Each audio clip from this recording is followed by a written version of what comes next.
Okay, time to get started. Okay, so the first thing I need to tell you is that we are recording this today's talk. You might have noticed me start the program here. So this is a screen recorder. It's going to record everything that's on this screen, which of course is exactly what's on that screen. It also records audio, and this is why I have to tell you here at the start. Legally, I feel like I should let you know that you might be recorded if you raise your hand and ask a question, something like that. Your voice might get picked up by the microphone. This recording goes onto my YouTube channel, so you might be on YouTube. So you've been warned, right? You're perfectly welcome to ask questions, and honestly, I suspect that the microphone probably won't pick up your voice that much anyway. Okay, so next thing I need to mention, if you are thinking about the possibility of doing a second major in math, or if you're a Trinity student, maybe a first major in math, or if you're thinking about doing a minor in math, something like that, come talk to me as soon as possible. There are some considerations about what would be the best linear algebra course for you to take. Certainly, if you're entertaining any reasonable possibility of a math major, first or second major, you should definitely come talk to me as soon as possible. This is almost certainly not the right course for you to be taking. Okay, so if you're a Pratt student not doing a math major or minor, then this is the right course. Moving along, the class website. You can go to this website and click in the obvious location to get to it. I emailed, of course, the website to y'all earlier. I encourage y'all to bookmark or favorites or whatever, depending on your operating system, that page and refer to it pretty regularly. So there's a bunch of stuff on this page. Wrong button. Here we go. A bunch of stuff on this page that I want you to pay attention to. You'll notice right here my office hours.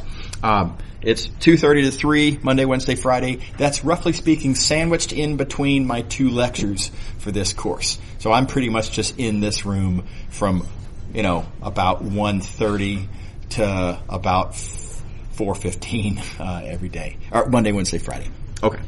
Sometimes, if nobody's in here for my office hours, I'll go back to my office, which is right across the hall and to the right, 123. Okay. The TAs are listed right here. I have links to their web pages, which I think this one is operating now. Let me click on that. There we go. So their office hours will be listed on their pages. I'm not sure if these are updated for the semester yet, but anyway, this is where you'll find their office hours. All of you are invited to all Math 216 office hours, including the other TAs. You don't have to confine yourself to just your TA's office hours. Okay. Whoa, what's going on there? Okay, so several other things you should make sure to read and learn about. Well, first of all, this page itself, there's a lot of stuff on this page. Make sure to read all of this stuff. Down at the bottom here, I think this is a really useful thing. This recommendations concerning schedule. There's actually two of them. There's this one for the flipped portion, and then down here there's another one for the traditional portion, sort of the second half of the class.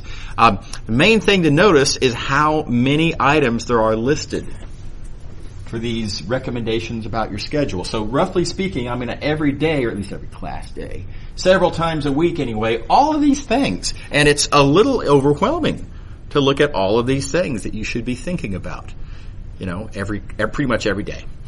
So anyway, read through these and think very carefully about to what extent are these items worked into your Math 216 strategy for the semester. And if they're not worked in already, then consider doing so. Okay. All right. Back up to the top here. General policies. This page here, there's a bunch of discussions about my policies on various important topics. Do community standard, attendance, calculators, etc. Just read all this. Part of the reason I have a web page for this is so that I don't have to go through all of it on the first day of class. So make sure to read all that. Comments here, general comments. This is mostly advice. But every entry on this page is based in an experience that I've had in my many years of teaching of a student who didn't understand one of these points, and then it occurred to me, I really should write that down and make sure that confusion doesn't happen again. So it's added up to a pretty long list of misunderstandings and bad choices, etc., that I felt the need to address. So make sure to read all of these as well. Okay, exams, homeworks, and grading. This is a bunch of discussions about different kinds of graded items, different points of view on different things.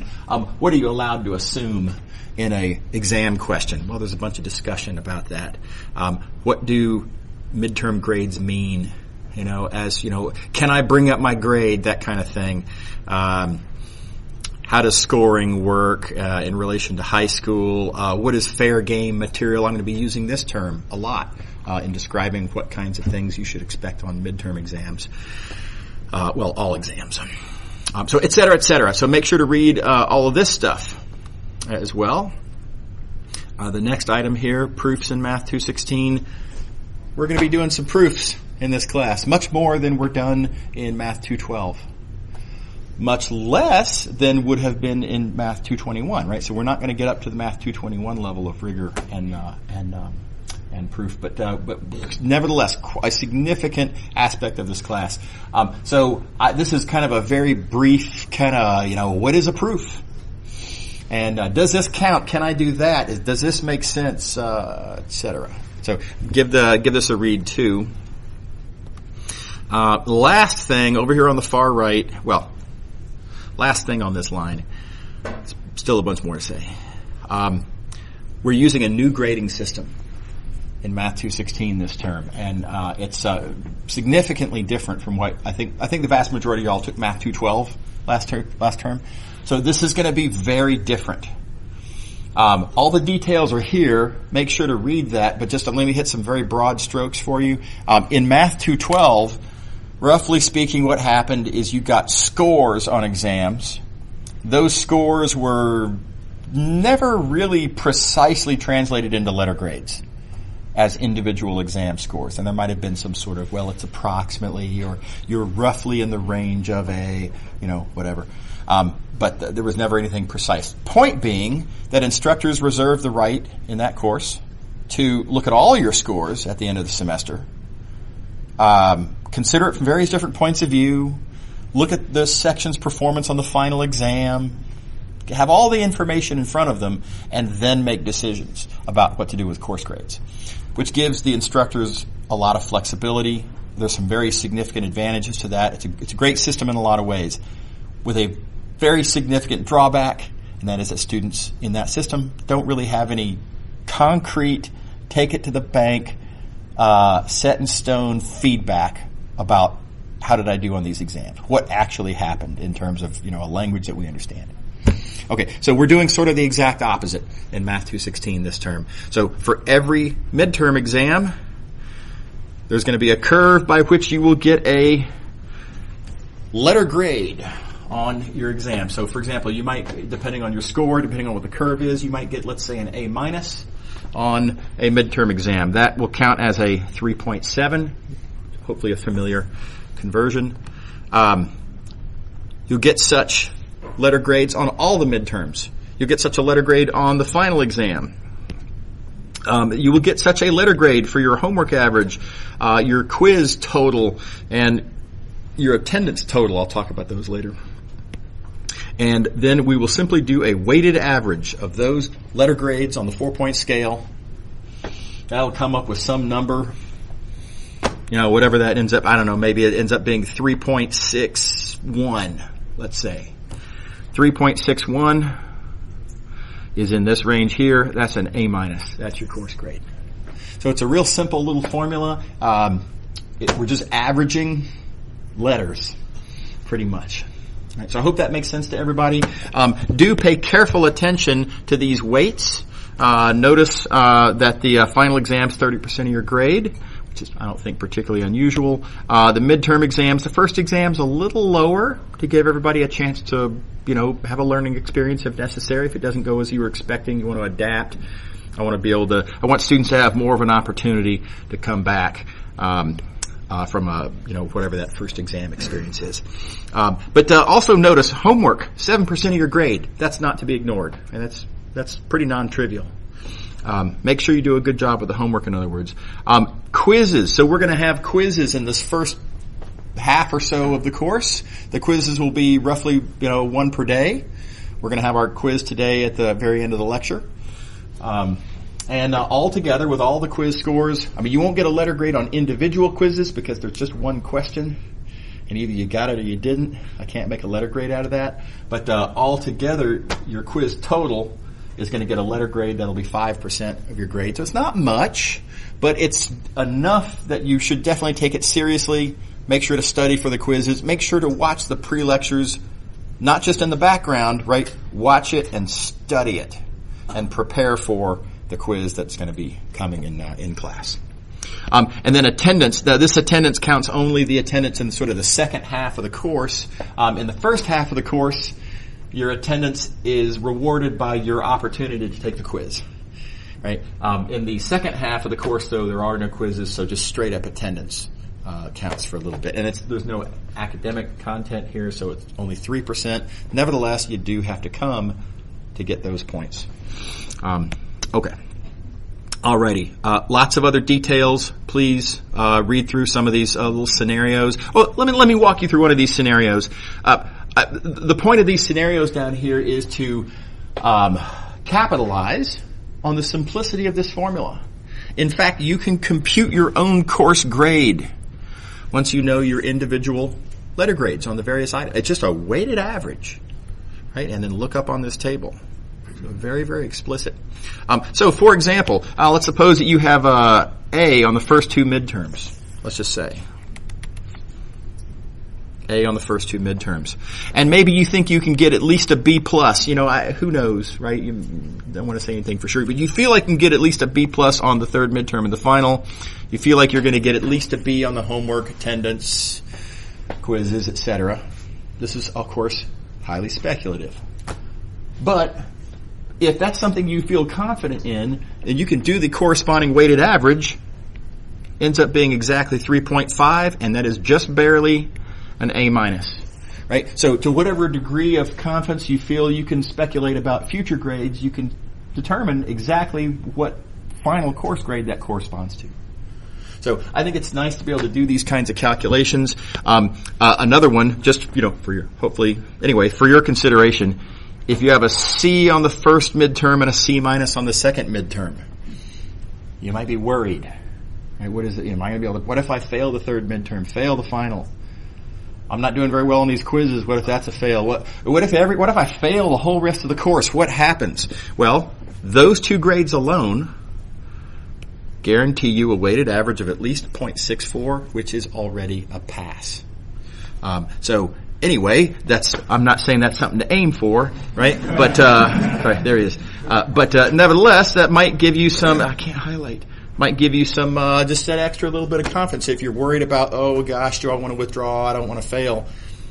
A student in this situation that would normally be worried about a possible fail does not have to worry about a possible fail. Everybody see how that I think it's kind of a nice perk, for the explicitness of the formula. Okay. All right, so back to here. Okay, so that's all those links. Make sure to read all of these 5 links here. Make sure to read all the content of the pages at those links. It's a big reading assignment, but a lot of important stuff there. Okay, other things you should know about. The syllabus, right there. Here it is. Notice that for each book section, there are corresponding exercises in the book that are assigned as homework. Right. So at some point during the course, if I'll be sending these emails approximately every Monday to let you know what to do at the end of the week. If I say section 1.3, what I'm referring to is those listed there on the syllabus, those exercises in the book. Those are what will be due at the end of the week. Okay. Notice that some of them are listed as AHP. That stands for additional homework problems. I've, over the course of having taught this course for a while now, I've felt like there's certain gaps in the book exercises, certain I feel are important ideas that aren't represented in book exercises, so I wrote some additional ones myself. And you'll find those additional homework problems also here on this webpage, a little lower down, right down here, additional homework problems. And it's just a file of a bunch of homework problems that mostly I wrote. First couple were written by someone else. Okay, the lecture schedule right there on the web page. This will tell you pretty much what's going to happen for pretty much every day in the term. So, for example, on let's see here. Let me do this one. On January 25th, we will be doing Lecture 7. Okay, what is Lecture 7, you ask? Lecture 7, go to this next document, Recording Schedule. Lecture 7 refers to pre-lectures that you will watch. It's these right here. Now notice that not everything sort of lines up perfectly. Lecture 7, you will have already watched 1.5a and 1.5b as part of Lecture 6. Lecture 7 is 1.5c, 1.5d, 1.5e. But then also, notice, Lecture 7 includes also 1.6a. Right? But not 1.6b. 1.6b will be part of Lecture 8. Does everybody see how this works, the lines and everything? Okay. The topics included on those pre-lectures, that's just kind of for visual convenience. And then these over here are page numbers in the lecture notes. So that will start on page 50 of the lecture notes, and it ends on page 58 of the lecture notes. So everything that we're doing is all sort of implicitly in these series of documents. Okay. So notice also on the lecture schedule, holidays, spring break, etc., and the exams, right? So exam 1 is on February 6th, etc. Altogether, the exams are in week 5, week 10, and week 15. Roughly speaking, splitting up the material into thirds, which I think is a reasonable choice. Okay. Alrighty. Let's see here. Y'all have hopefully found the pre-lecture recordings. If you unfortunately haven't, right here, Math 216 pre-lecture recordings, you click here for my YouTube channel. Everything's organized by playlists. So there is a playlist, which I use like a folder, basically. There's a playlist called Math 216 pre-lectures. There is another playlist called Math 216, I think it'll say Math 216 Spring 2019, something like that, where I will put, again, same YouTube channel, where I will put the recordings that we do here in class of live lectures. Again, I'm recording today. I will record all of my lectures, technology permitting, all of my lectures for the traditional portion of the course later. I won't be recording most of the flipped class meetings because you already have the pre-lectures for that, really. And the main motivation for these recordings is so you have a video reference for the content. So since you already have one, I kind of don't see the point. Okay. Right. By the way, if anybody has any questions, feel free to just raise your hand. Let me know. I tend to sort of go on and on otherwise. Is everybody good? No questions so far? Okay. All right. One of the things I'll do in here is, during the flipped portion of the course is do old exam questions. These materials documents that are linked from the class website will show you exactly which old exam questions I was doing. So, for example, when we get to Lecture 10, that term, Exam 1, Question 7, is exactly, in my opinion anyway, a good example problem to do for talking about the topics in Lecture 10. So I'll probably be doing that in class. So when you come to class, if you want to have that handy so that you can look it up and find it on your own, to have a reference there as you watch, there's your reference. Or if you want to look it up later, whatever. Okay. Also in this same document, there are some additional exercises that I've written specifically for the purpose of spending time talking about them in class. So these are also in the materials document. So I encourage you to take a look at that as well. Okay. Oops. Okay. et cetera, et cetera. Sakai, lecture notes, peer tutoring, various things that you should click on and think about, and I'll let you guys do that on your own time. One other big one: exams and solutions. So this link right here, this is a cache of every midterm exam with solutions that I've ever written teaching this class, and it's been a while now. So there's a large collection of them here, and I think these are great study material. So for example, you can look at this old exam here, and you can try this question. There's a good little question here. Now, we haven't covered the appropriate material yet, so don't try it right now, right? But once we've covered the appropriate material, this is a good practice problem. You give it a try on your own, right? After you've done what you can do, however much that is, look at the solutions and see how to do it. Okay. All right. Okay. All right. So let's go back to this thing here. We've talked about the website. Read the main page. Read all of the links that I pointed to earlier. Click around. You don't have to read everything at every link all the way through. There's a lot. There's too much stuff that I link to, but definitely click around and see what's where, so you know for future reference, where you can, what's available out there. Okay.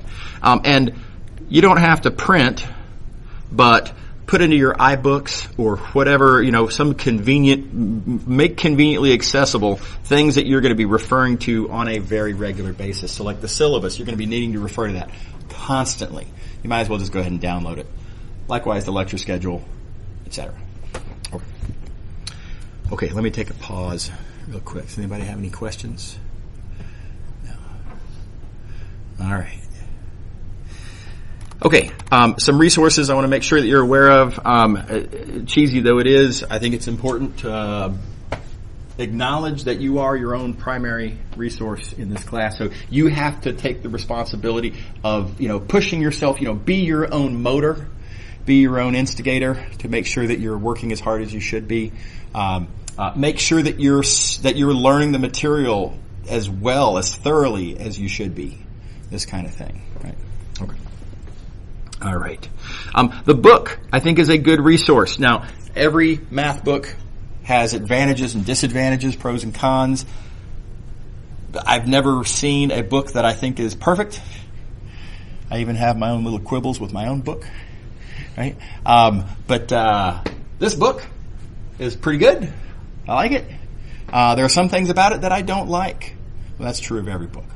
Okay. So anyway, as we go through the course, when we get to parts where certain things I don't like about it, you'll hear me gripe about it, right? But by and large, I think it's a good reference, and I hope you'll take advantage of it. So spend a lot of time, reading its presentations. My lecture notes are going to be a little bit different, of course, right? It's my point of view on these things, right? One of my points of view anyway on these topics. So I like them. I'm biased, but I hope you'll spend good time reading the notes. Obviously, you'll kind of have to in different ways. I mean, they are what is on the screen in the pre-lectures, and they are what's going to be on the screen when we get to the traditional portion, and I'm lecturing here. Okay. Nevertheless, I think it's a good idea to read both of these before you come to class, just so you kind of have a good idea of what's going to be discussed. Right? And then likewise, I think it's a good idea to read it all again after class. I want to emphasize the learning strategy, the intention of learning in this class is not that you will learn it all in class. That's not realistic, in my opinion. Okay? You will learn a lot in class, I hope, but mostly you should be learning outside of class, right? I'll come and expose you to a bunch of ideas, points of view, but you're going to have to go back to your, wherever you study and spend time with it, right? This kind of thing. So I think a great part of that after class study is reread that section of the book and reread those appropriate pages of the notes. Okay. By the way, not everything in the book will be done in class. We don't have enough time. The class is very, very fast-paced. We just can't fit it all in. Right? So I will pick and choose examples that I think are particularly valuable, points of view that I think are particularly important, I'll talk about. And things that are examples that are highly mechanical that you guys can read on your own, you don't need me for that. I just won't do it. So you've got to take a look at those on your own. Okay, finally, we get down to me. I hope to be useful to y'all. Of course, you have to come to class, right, for me to be useful to you. So please make sure to come to class. Your TAs, likewise, would like to be useful to you. The primary way you're going to get good out of them is by going to discussion section. By the way, they will be checking attendance in discussion sections as well. And that is included in the attendance part of your grade. Okay. Lastly, classmates, I think this is a great resource. I did a lot of this when I was in college. Study groups. I'm a big fan. I learned a lot studying with my friends. Certain classes I took, I learned more from my study partners than I did from my teachers.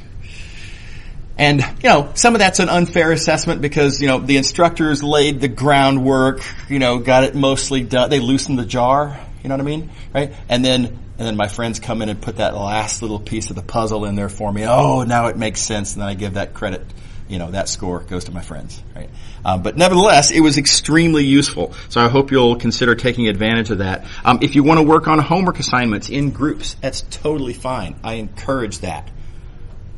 By which, of course, I don't mean split the homework into fourths, trade, and copy, right? I mean, of course, right? So what I mean by working on homework in groups is that you're in the same place at the same time as you're working on the same questions, and then you trade ideas. Did you get 16 for this question? Which theorem did you use? How did you get started on that thing? That kind of thing. Just compare notes as you go along. I think that's fantastic.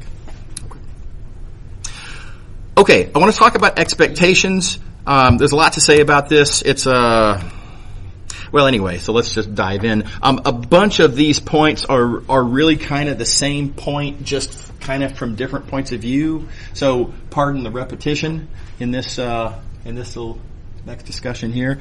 But so there's different kinds of abilities that I want you to have as a result of this class. Of course, I want you to know certain facts, and of course, I want you to be able to execute certain algorithms.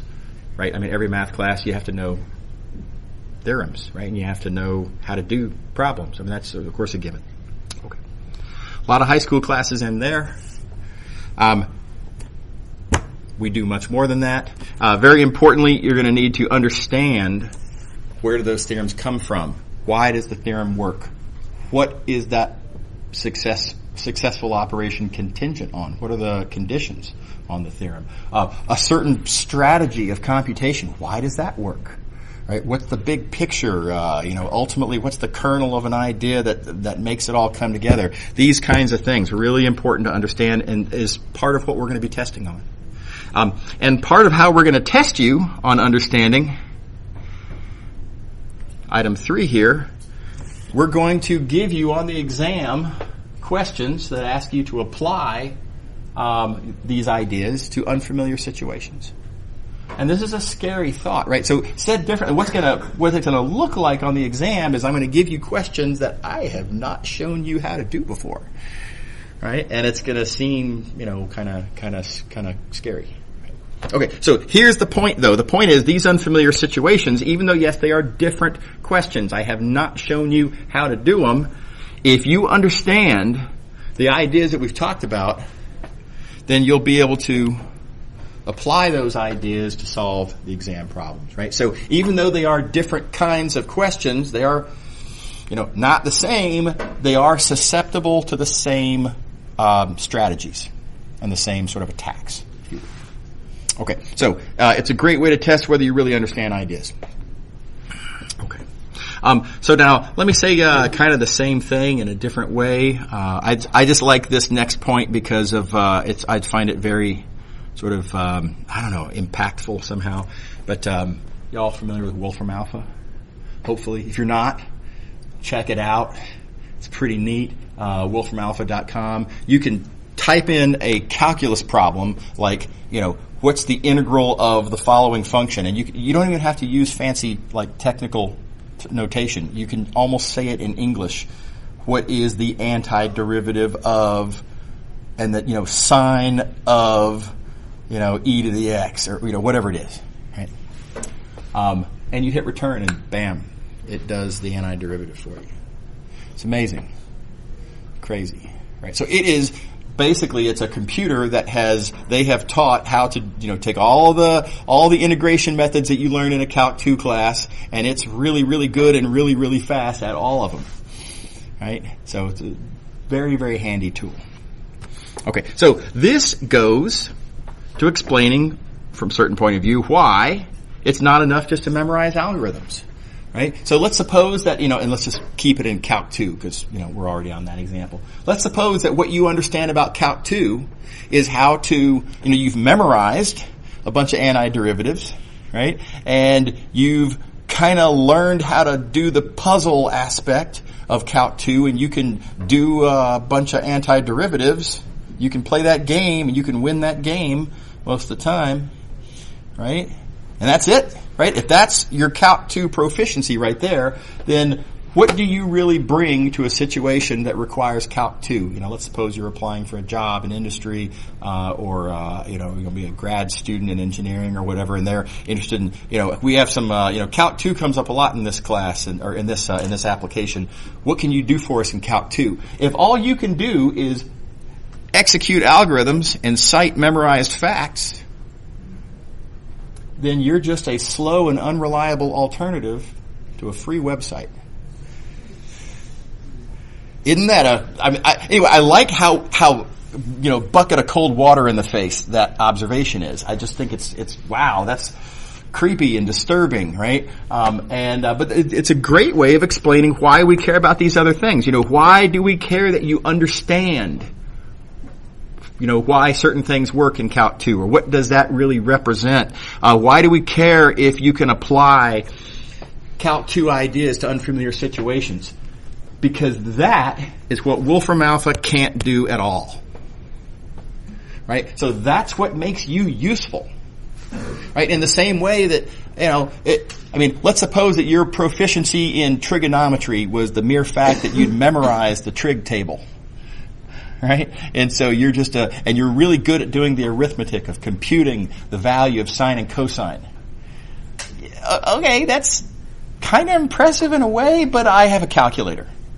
And that trick means almost nothing to me. Right? Does everybody see the point? So likewise, you got to make sure that you can do something that isn't just, that technology can't just do for you. And that's going to be in the comprehension and the creative application of ideas to new situations. Okay. All right. Okay. Here's another different point of view at the same thing. Sometimes students, some form or another, will request that we simply show them, look, just show me how to do what I need to know. Right? Just show me how to do the parts of linear algebra that I will need as an engineer. Just teach me that, and that's it. Right. Well, here's the thing. I have no idea what that'll be. Right? I don't know everything that's being done in engineering right now by quite a bit. Right? But even worse, nobody knows what's going to be going on in engineering 10 years from now or 20 years from now. Right? So if we just show you what you need to know right now, then you're going to be outdated quickly, right? So the way we combat that is we don't just show you a specific, constrained, finite list of skills. We teach you ideas. We talk about how ideas relate to each other. We want you to notice patterns and understand strategies for how to use ideas to attack certain kinds of problems. Those specific applications that we show you aren't what you're going to need. Probably some, right? Well, probably some. But more importantly, what you're really going to need is to know how to use ideas of linear algebra to attack problems so that in this yet-to-be-determined future math challenge that you're going to face, you'll know how to attack ideas and come up with your own solution to a problem that I can't solve for you because I don't even know what it is. Does that make sense? I think this is a really big point. Again, it's just the same point effectively as this here, but it's kind of a different angle on it. Okay. Okay, on the exam, we want to test your understanding. We want to test, your ability to apply ideas effectively, right? So that being said, the numerical result, that's not what we're interested in particularly. It's a very small part of what we're interested in. Whether you get the right numerical answer at the bottom, it's marginally interesting. What we're really interested in, though, is does your work demonstrate that you understand the ideas, right? Is your process responsible? Is it complete? Is it valid? Right? That's what we're going to be really interested in. And by the way, my personal belief, if you really understand ideas, you can communicate them clearly. Right? There's a kind of a dead giveaway if you kind of have a tenuous grasp of an idea, then your explanation of it will be kind of beating around the bush and kind of circling around on itself and going back and filling in blanks that you left off the first time. If you really have a death grip on an idea, A, B, C, done. Right? So take it as your goal, as you're studying in this course, that you should not, don't just get to the point where you can get the right answer at the bottom. Make sure that you can communicate your process, your ideas, in a clear and effective manner. It's going to be a tremendous portion of how your exams are going to be graded in this class, and really any math class going forward. Probably to a large extent in Math 212 as well. So, that's a big point. Keep that in mind. Unfamiliar situations. Exams are, of course, not going to be just like the homework. That's the same statement, really, just said a little bit differently. Some students, anyway, tend to nevertheless be surprised when the exams are not just like the homework. So, anyway, making this observation here, don't be surprised. The exams will deliberately be not just like the homework, but they will be susceptible to all the same ideas. Okay, this last part of this section,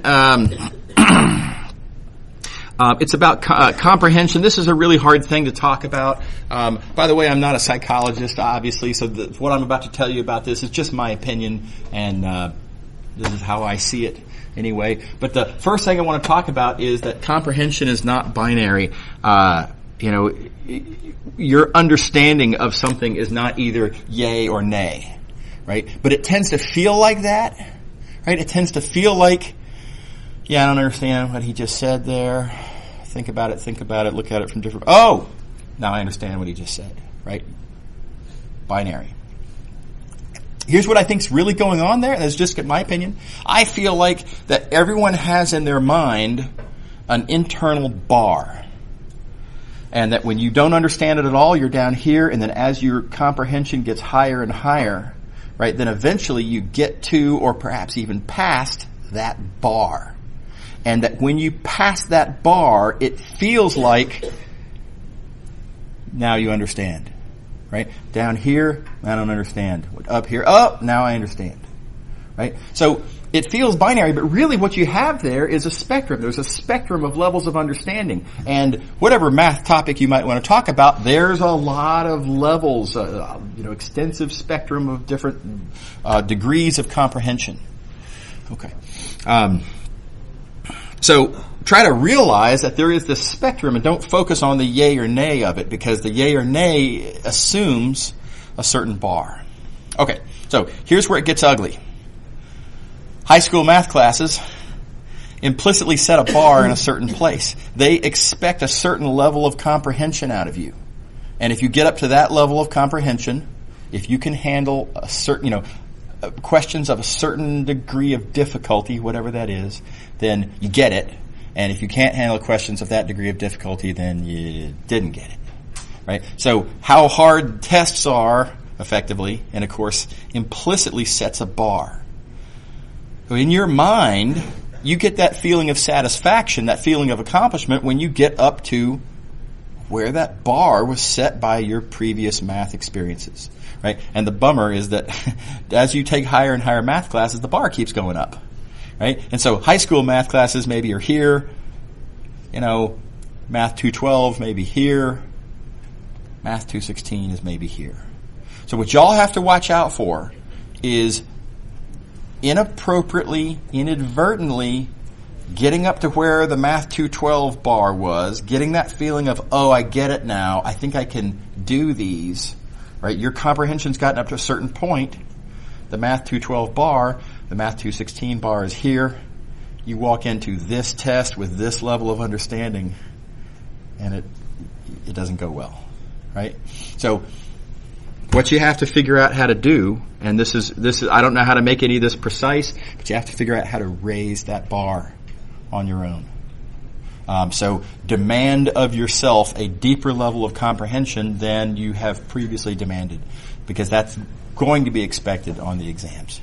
And again, this keeps on happening. The higher you go in math, probably in other fields as well, I assume, I don't know, the higher you go, the more expectation there is. Okay. I don't know how to gauge this precisely. There's no SI units of comprehension that I'm aware of, right? So I can't quantify this. A couple of reference points that I can give you, though. A really good one is to look at my old midterm exams, right? I mean, there's a long sort of track record of how hard have the problems been that I've assigned on, or that I've put on old, midterm exams. And, this semester I have no intentions of making the exams any harder or any easier. Those should be about the same, approximately ballpark. So looking at the record, my historical record is a pretty good reference point. Look also at the solutions. How I write the solutions. I write the solutions as representative of what I want students to be capable of reproducing. So the level of analysis that is, represented by the solutions that I write there, that's what I want y'all to be able to do, right? So there's your target. That's what you want to aim for. That's where you should kind of implicitly kind of set your bar, if you will. Okay. Okay. All right. Everybody knows this. This is a hard class. No surprises there. What I think is not necessarily understood is that this class accelerates a little bit throughout the term. Not as much as 212. I feel like 212 kind of is about like that, right? It's 212 starts off not that bad. Dot products. Cross products. Not that. I mean, you got to know a certain few things about it and how they relate to determinants, and it's not that much. And then you get to, divergence and curl and flux and that kind of stuff. And that's a very different story, isn't it? Right? I don't know. Maybe you had a different experience. I feel like this is much more challenging material in Chapter 15 than was the material in Chapter 12. Okay. So there's something along those lines that happens in this course. It's not that steep of a curve, but it's definitely, the way I like to draw it is it's kind of sort of like this. So the very first couple of lectures in this course, really not that bad. We're going to be solving linear systems of equations. There's a few tricks to observe, but there's not that much going on with it. But pretty quickly the level of the course is going to rise, right? But then it does keep rising a little bit. Maybe it's a little steeper than that. Maybe it's something like, I don't know. So hard to say exactly. But the last part of the course is, it's appreciably more challenging. So the reason I bring this up is I don't want y'all to, based on this experience, make some firm decisions about how much time you're going to leave in your semester schedule to focus on Math 216. Because if you make your decisions based on this, you're not going to be spending enough time on the course here. Does that make sense to everybody? So anyway, just be prepared for for the level of challenge to rise throughout the term, and make sure you have time in your schedule to be able to handle that.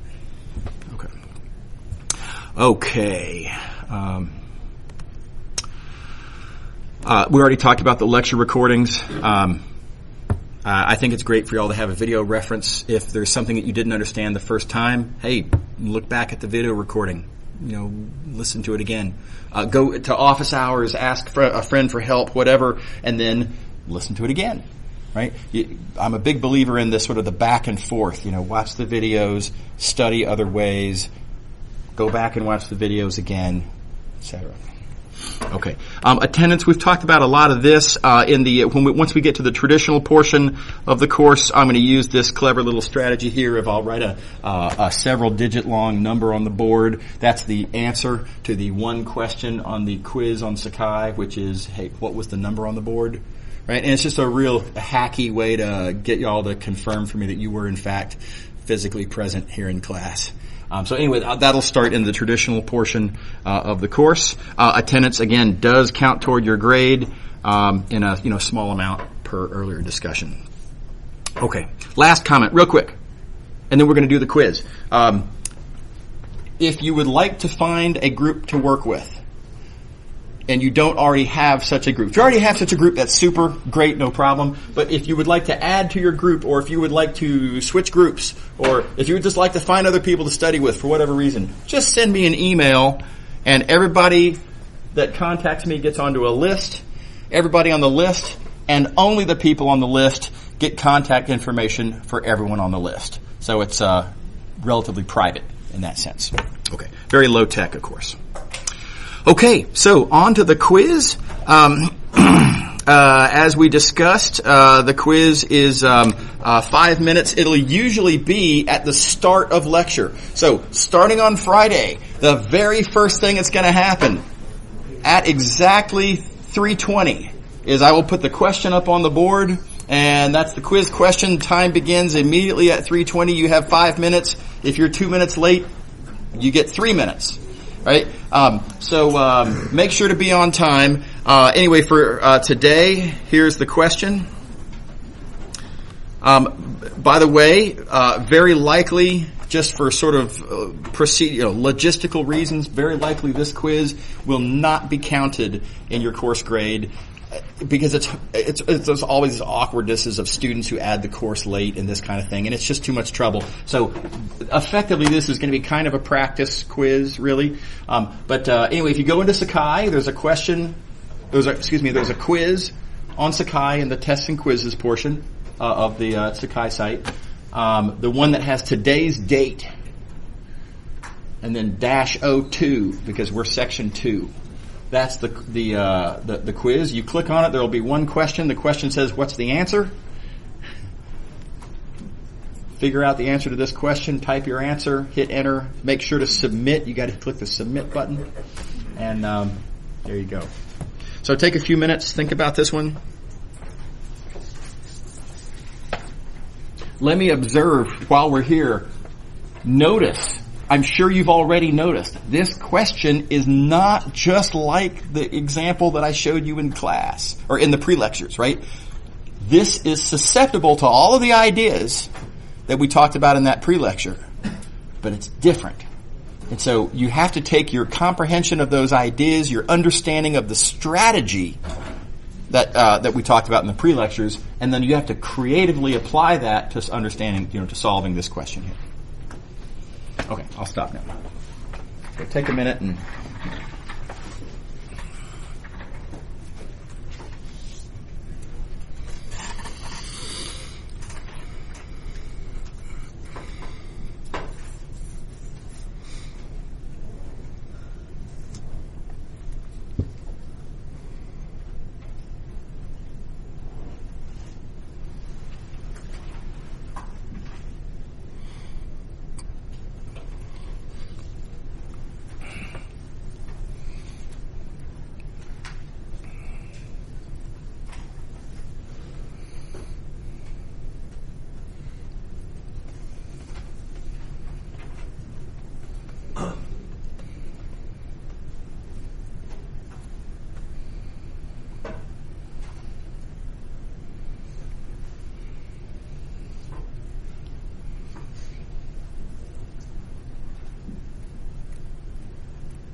So it is now technically 4:10, so class is technically over.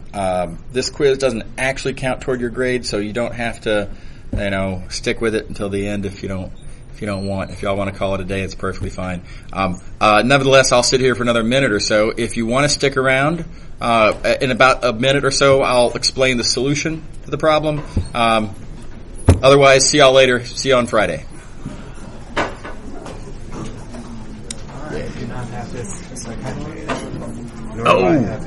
I need to, that's my fault. I need to add you to the Sakai site. Can you send me an email reminding me to add you, and then I'll take care of it? Yeah, right. Sorry about that. Good thing this doesn't count. Yeah. The answer is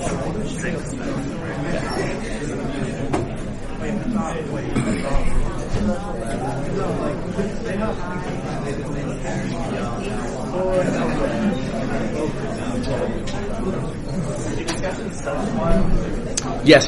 Okay. Yes, absolutely. Yeah.